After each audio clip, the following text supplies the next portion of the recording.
Bonjour David. Bonjour Frédéric, comment ça va? Ben ça va très bien aujourd'hui et toi? Très bien, début de semaine un peu difficile. Ouais, ben, comme tous les débuts de semaine. Oui, c'est dur. Alors, nous allons parler de miel aujourd'hui. Oui, aujourd'hui le miel de Péry. De Péry avec un apiculteur et quelqu'un que tu connais bien, Romain Salasque. Bonjour Romain. Bonjour.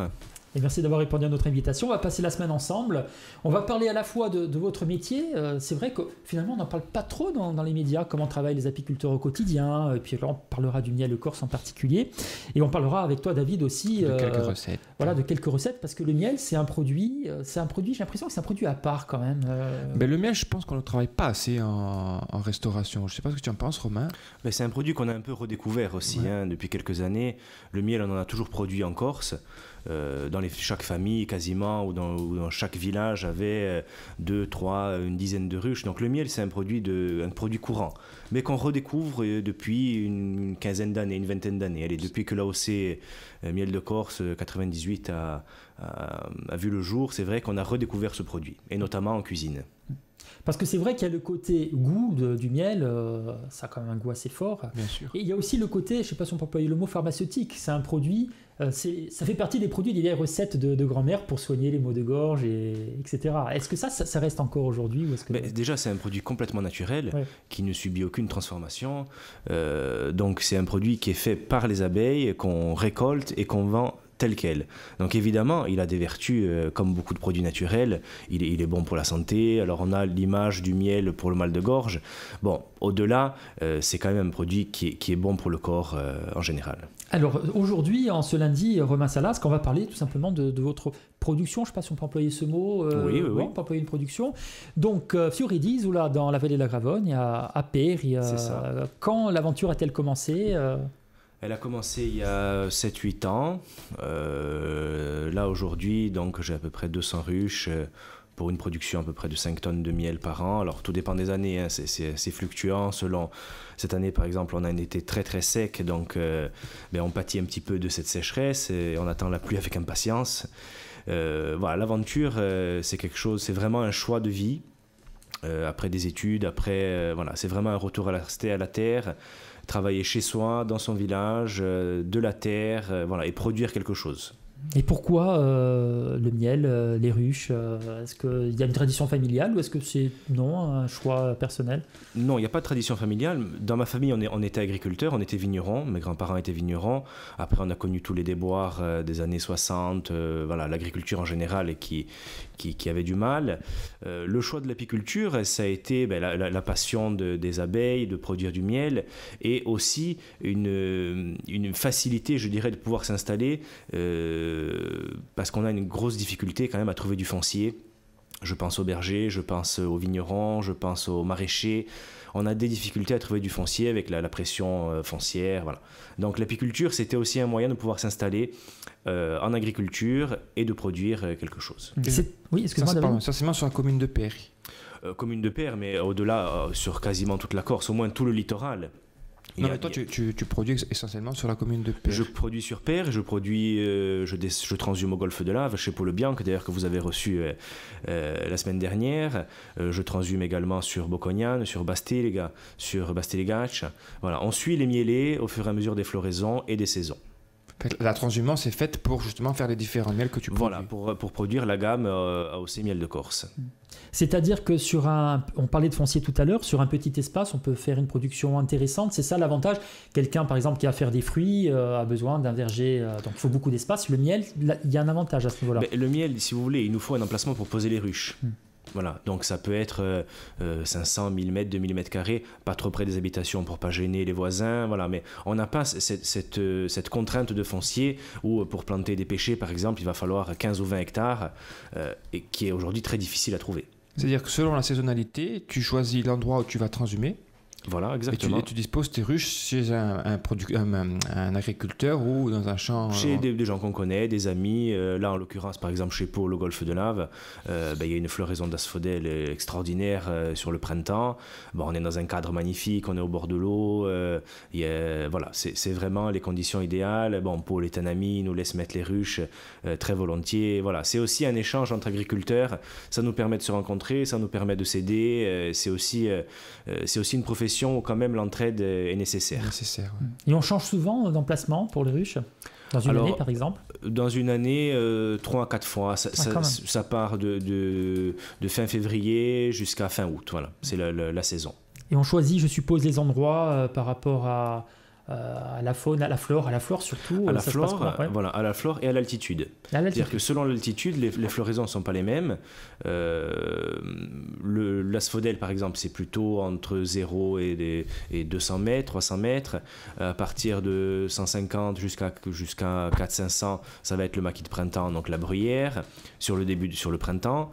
Ensuite, on va transhumer sur châtaignier. Donc châtaignier, c'est forcément au-dessus de 400 mètres. Et là, en ce moment, il y a par rapport à toutes ces maladies, comment ça se passe? Alors, au niveau du châtaignier, sur la Corse, en général, on a quand même eu une baisse très significative.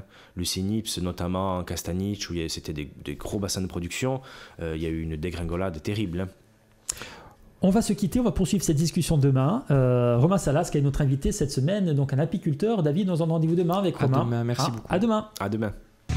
Bonjour et merci de nous rejoindre sur Aldabri One, c'est à 11h15. Bonjour David. Bonjour Frédéric, comment ça va? En pleine forme et toi? Très très bien, on reçoit aujourd'hui un ami apiculteur, alors je suis très content. Et même tout au long de cette semaine, il était avec nous hier lundi, il sera avec nous jusqu'à vendredi. Alors on en profite pour montrer à la caméra pour les personnes qui nous regardent sur Alta TV, Fioridiz, où là ce sont les miels qui sont réalisés, notamment du côté de Péry, dans la Gravonne. Mais comme on le disait hier, donc déjà bonjour. Bonjour. Romain. Et comme on disait hier, le miel est produit à Péry, mais on voyage un petit peu, j'irai dans la région ajaxienne. Un coup, c'est pour aller du côté des châtaigniers, un coup, c'est pour aller du côté du bord de mer. Et ça, c'est important quand même. Voilà, exactement. Moi, j'habite sur la commune de Péry, au village. J'ai ma miellerie, donc je transforme mon produit et je conditionne à Péry. Mais voilà, le secteur de production va du golfe de Lave jusqu'à la montagne. Magnifique. C'est-à-dire finalement, et on l'a déjà un peu dit hier, qu'on est obligé de s'inviter parce qu'on ne peut pas avoir des terrains partout. Donc on est obligé de s'inviter chez des copains. Voilà, on arrive dans des villages, on ne connaît pas forcément les gens du coin, donc il faut qu'on ait des connaissances, des amitiés et des gens qui jouent le jeu, qui nous disent je te prête mon terrain, des terrains accessibles aussi, où on puisse accéder en voiture, parce qu'on a des grosses remorques pour transhumer. C'est quand même, on ne va pas où on veut, comme on veut avec des abeilles non plus. Et à chaque fois, tu installes les 200 ruches? Non, je transhume généralement par 50. Et comme il y a des mielés, par exemple printemps, maquis de printemps, qui sont au même moment, il y a une partie du cheptel sur printemps, une partie sur maquis de printemps, donc sur l'asphodèle et la bruyère blanche. Donc c'est des mielés qui sont au même moment. C'est une gamme importante quand même. Et ça, je suppose que ça joue sur le goût du miel, selon si on transhume près des châtaigniers ou à tel endroit. Est-ce que le miel aura une saveur particulière après? Ah bien sûr, on a des miels complètement différents. C'est un peu la spécificité du miel corse aussi. C'est d'ailleurs pour ça qu'on a eu un AOC en 98. C'est qu'on a quand même 6 miels référencés sur des floraisons différentes, sur des goûts, des textures, des couleurs, des saveurs vraiment différentes. Et je vois quand je fais notamment des foires, j'étais la semaine dernière à la foire de la figue à Péry, et quand on fait discuter, quand on fait déguster au grand public, les gens sont vraiment surpris d'une différence de goût aussi importante. Il y a une différence de goût aussi de texture. Il y a des miels qui sont plus ou moins liquides ou épais. Exactement, les miels cristallisent. Généralement, tous les miels vont cristalliser. Donc, on a des textures plus ou moins visqueuses, plus ou moins dures, plus ou moins des petits cristaux en bouche qui sont... des sucres naturels. Voilà, des sucres naturels. Il y a un rapport fructose-saccharose qui compose le miel. Donc, ça dépend vraiment des floraisons. La différence entre un miela et un miel? Alors le miela, si vous voulez, c'est un miel de la même manière. Le miela, simplement, les abeilles vont butiner une petite sécrétion que vont produire une cicadelle qui est le metcalfa. C'est un tout petit papillon qu'on voit l'été sur les ronciers, un tout petit papillon gris. Un petit peu de la même façon que les fourmis élèvent les colonies de pucerons. Voilà, c'est un peu le même principe. Et donc on va avoir ce miel très ambré, avec des arômes caramel, café, vraiment particuliers. Et une consistance aussi particulière. Et une consistance particulière parce qu'il est plus sec, il est qu'à 13% d'humidité, contrairement aux autres qui sont aux alentours de 17-18. Donc beaucoup plus filant, beaucoup plus dur. Donc tu vois, on se servirait peut-être pour faire du nougat ou... Voilà. Ou une recette plus particulière, parce que c'est vrai qu'il est quand même beaucoup plus compact. Il est beaucoup plus compact. Les fluidités plus importantes. Oui, il a été utilisé pour du nougat, pour des madeleines aussi. Voilà, on retrouve ces arômes... Alors, il y a une gamme impressionnante. Tu as du miel de châtaignier, printemps et été. Ensuite, tu fais de l'arbousier.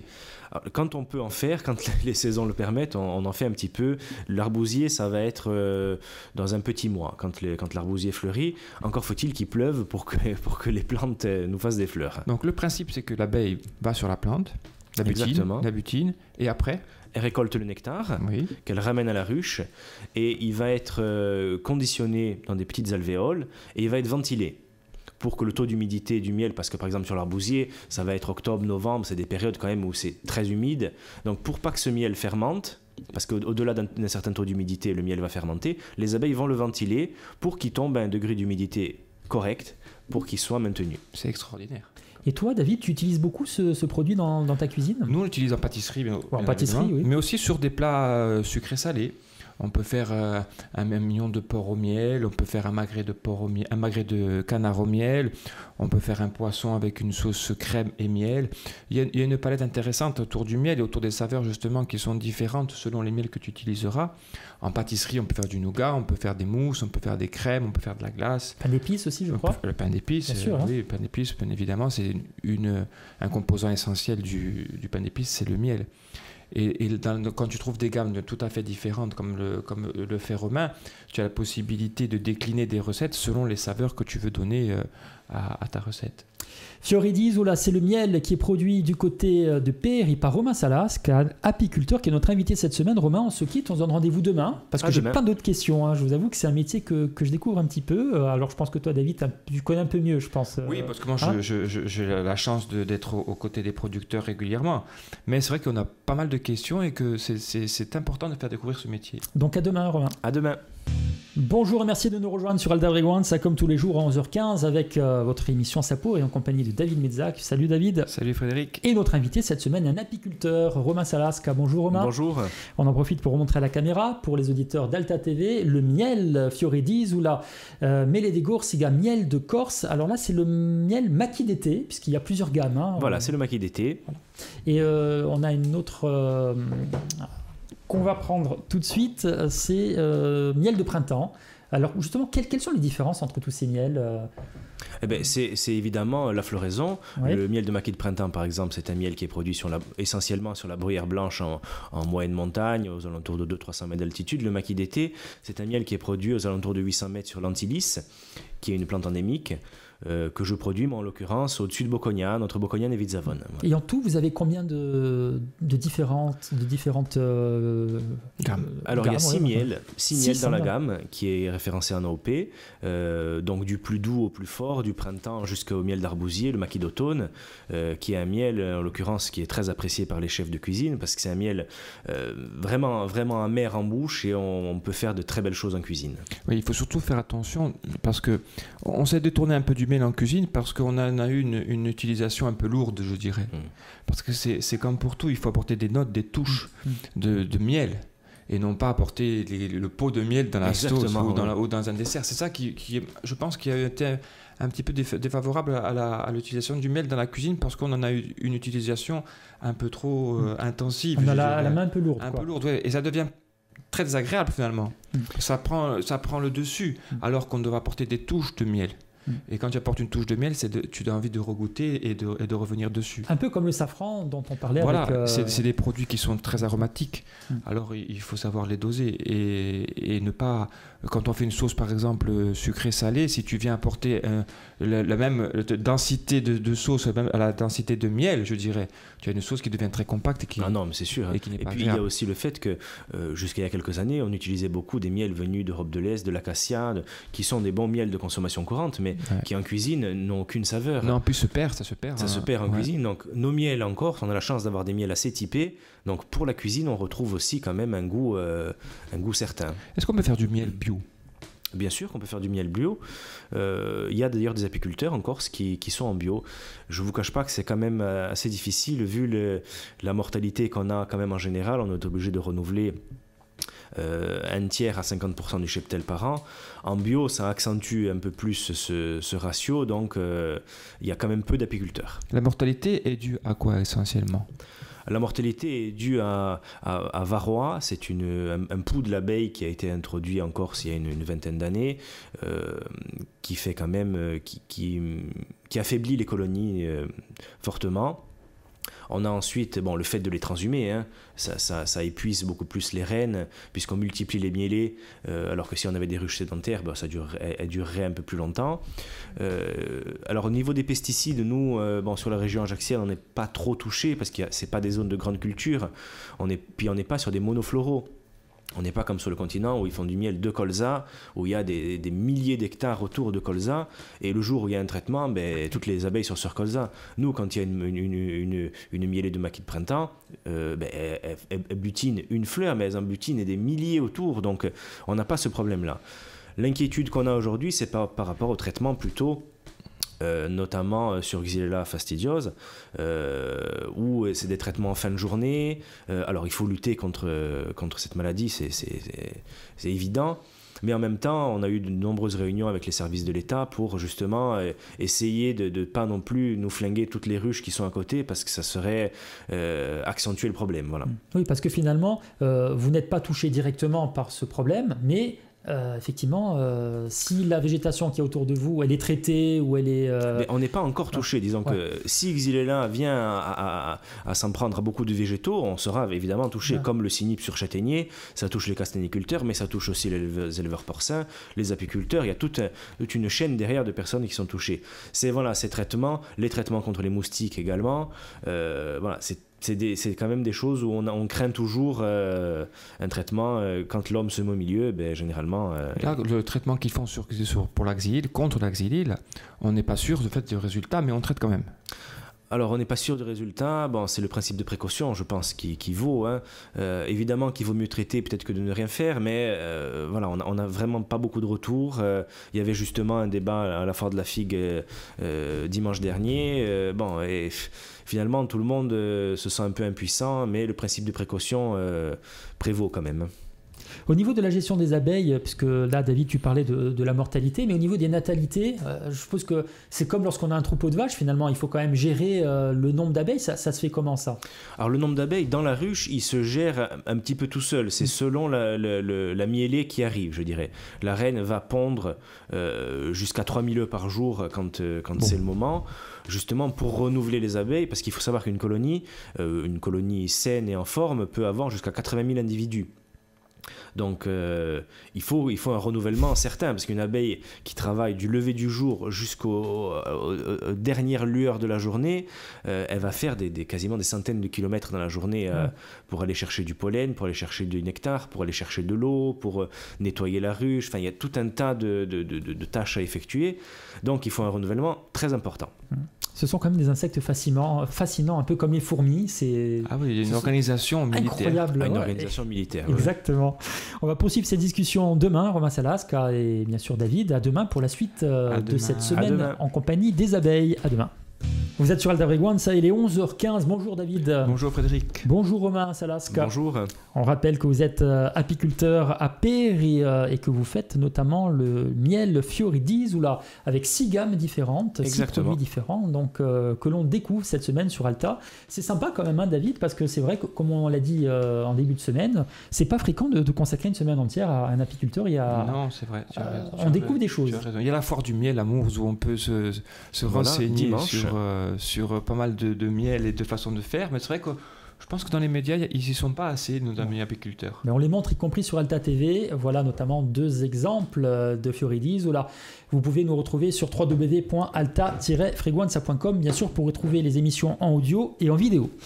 Alors Romain Salasca, j'aimerais qu'on parle un petit peu aujourd'hui, parce qu'on n'en a pas trop parlé, enfin à peine, c'était lundi je crois, au niveau de la gêne occasionnée peut-être. Parce que lorsqu'on fait cette fameuse transhumance, qu'on va sur le terrain d'un copain pour placer les ruches, est-ce qu'on peut avoir peut-être on peut craindre peut-être de gêner des gens qui passent, ou ça se passe comment à ce niveau-là ? Alors on essaye quand même de mettre les ruches dans des endroits pas trop passants. Mais il suffit par exemple qu'il y ait une haie naturelle, un roncier, des arbres, pour qu'on puisse passer à quelques mètres des ruches sans se faire piquer. D'accord. Voilà. Il faut vraiment aller toucher Tsilika Obugno, je dirais, pour se faire piquer. Hein. Les abeilles, c'est quand même des insectes qui sont assez sympas.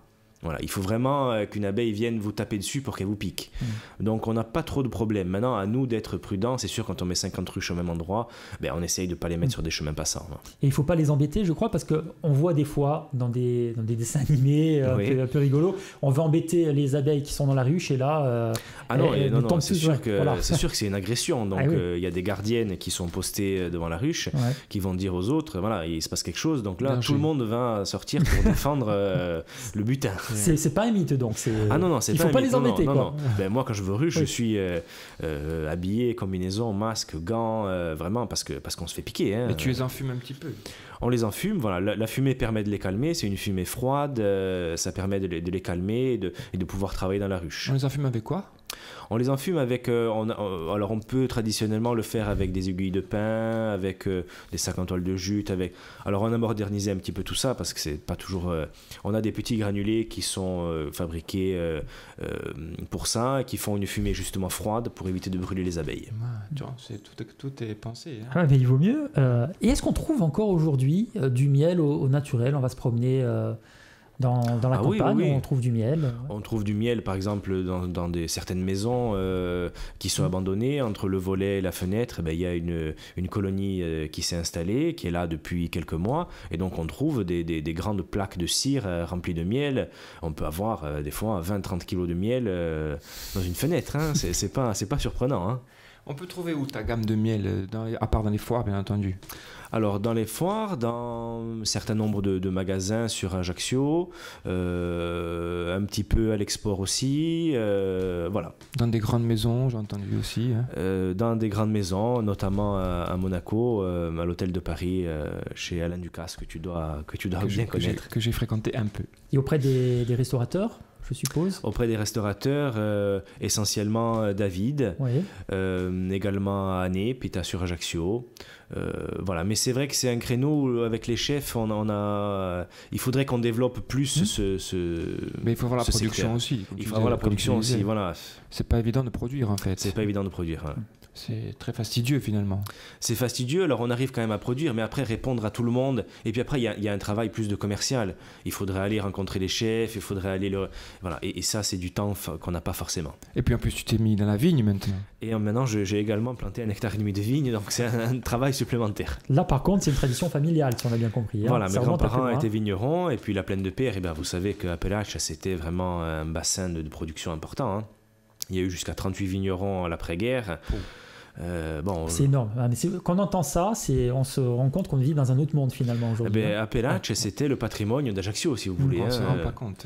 Il y avait 140 hectares de vignes avec aucune mécanisation. Donc, Et aujourd'hui, il y a un retour quand même. Il y a plusieurs domaines qui se sont créés ou recréés, des reprises, notamment le domaine Appelach, le domaine Petra di Mel. Il y a le domaine Monticello, le domaine André Carbucci. Et moi, donc, qui arrive dans les 2-3 ans à venir. Magnifique. 5 tonnes de miel par an, c'est beaucoup. On a du mal à se faire une idée. C'est beaucoup. Ça commence à être une certaine quantité, hein, mais on peut produire beaucoup plus. Hein. On peut produire beaucoup plus, on peut arriver à 8, 10, 15 tonnes. Après, il faut être aidé à certaines périodes de l'année, savoir soit avoir des amis pour venir nous aider, soit avoir un salarié qui travaille avec soi. Parce que je vous dis, il y a le travail de production, mais il y a le travail de commercialisation, il y a les mises en pot, il y a le travail commercial, il y a le travail de secrétariat, de comptabilité. Voilà, il faut savoir tout faire aussi. Hein. Oui, l'étiquetage, la mise en pot, la vente, la facturation, tout ça. Voilà, on est vraiment multicasquette. Hein.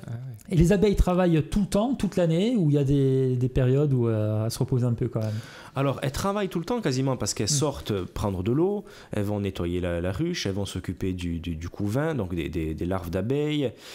En fait, le travail n'arrête jamais. Il y a des pics de travail, comme pour nous, hein, mais ça ne s'arrête jamais, ni le jour ni la nuit. C'est impressionnant, impressionnant. 35 heures en un jour. Ouais, exactement. Enfin, exactement.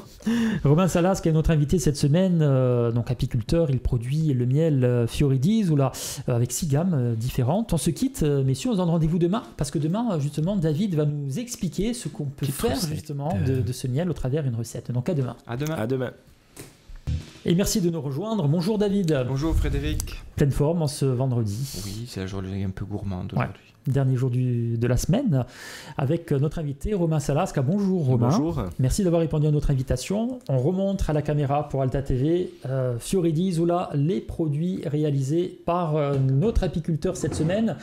Alors on a beaucoup parlé de miel et des abeilles tout au long de cette semaine, David. Alors, il nous expliquait, Romain, hier, que tu faisais partie de ses clients en tant que restaurateur. Alors justement, que proposes-tu à la carte, que ce soit au Bistrotel ou du côté de l'Altroverso?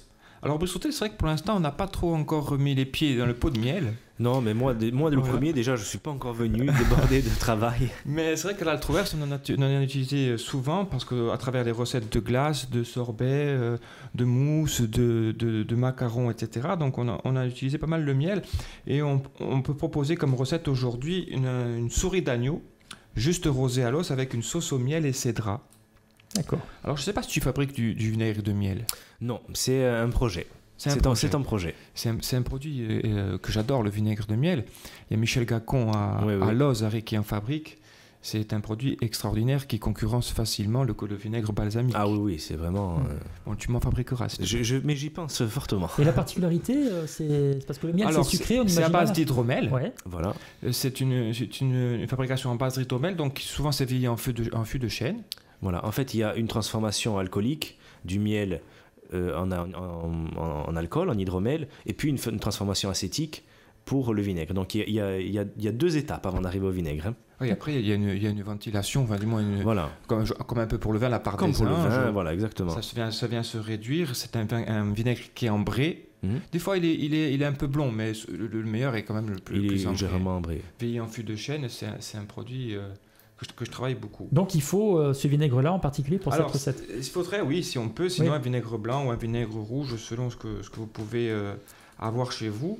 Alors pour 6 personnes, il faut 6 souris d'agneau, 2 belles pommes de terre, une tomate, un oignon, 2 gousses d'ail en chemise, ça veut dire avec la peau, 20 g de miel de châtaignier, 5 centilitres de cédratine, donc un alcool à base de cédra, 100 g de sucre, 10 centilitres de jus de clémentine ou d'orange, 5 centilitres de vinaigre de miel ou de vinaigre rouge si on n'en a pas, 15 centilitres de jus de veau, sel et poivre, une branche de thym et de l'huile d'olive. Alors comment on va procéder?